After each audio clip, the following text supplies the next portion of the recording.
place the finger like this. Remember the anatomy. We have.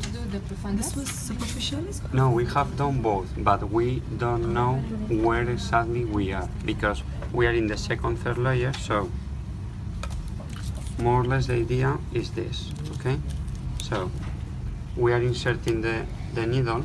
So we are in the first layer, that can be the flexor carpi radialis. Then we are in the second, which is flexor superficialis, flexor profundus. So more or less here we should arrive to the bone. But I think the needle wasn't just arriving, perhaps there was a bit of a part of the flexor digitum profundus that I didn't cover. But whilst I was doing this, I was taking both because I was moving about 2 centimeters or 1.5, okay? So it's supposed to be covering 2. But the problem is that you never know if you are doing superficialis or profundus because there is no way to differentiate because of the pattern of pain, the function is almost impossible, okay?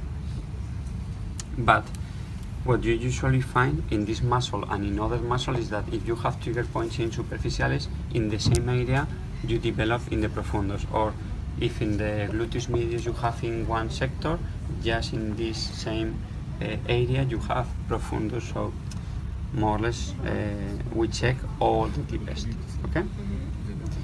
Okay, so for example, regarding the extensor digitorum communis, this is very easy to do dry needling, there are no risk, okay?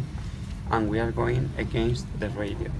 So the palpation, if we want to do it, is very easy because we can imagine a line more or less here, so usually we can palpate it here very clearly. We have to differentiate from the extensor carpi radialis brevis, which is close here, the extensor carpi radialis longus and brachioradialis. So they are mainly like this: extensor digitorum, extensor carpi radialis brevis, longus and brachioradialis. So brachioradialis is very easy to pick like this.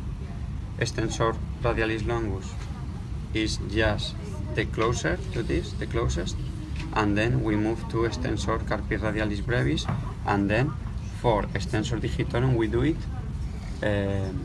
with flat palpation, okay? So if you want to do any of these three, we use a pincer palpation, but for this is a flat palpation. So this happens more or less the same than the other. From this point it's going to convert in tendon, so we are mainly going to focus here. I'm going to put a bit of antiseptic and I will palpate. In this case we are going to do the treatment the same way in orthopedic or in neuro patients because this muscle is usually weak, is not overreacting, so in this position is fine, okay?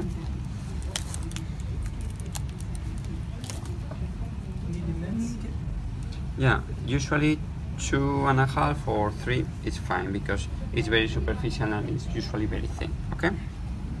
So I'm going to palpate. So for example, this looks a bit nodular.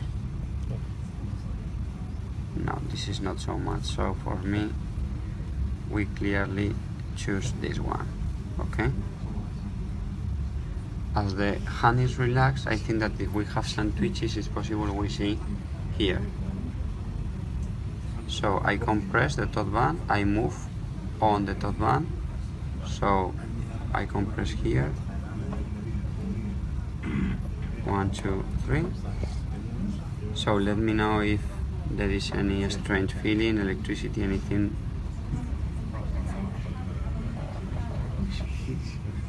So I have reached the bone, okay? So now I can be sure that I have covered all the thick of the muscle, and there are 2 centimeters or even less, okay? So now what I can do is to try to calculate that I don't want to hit the bone, okay? So I can remove it a bit and do like this. Here. Okay, well, I'm not going to torture. Just last one was. But there were a lot of twitches there, okay?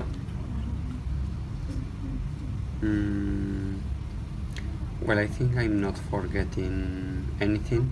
This is not especially a risky area. The only thing is that for pronator teres and flexor digitorum, we have to check very well the median nerve. Okay? So, do you have any doubts, or you want me to repeat anything is not very clear? No?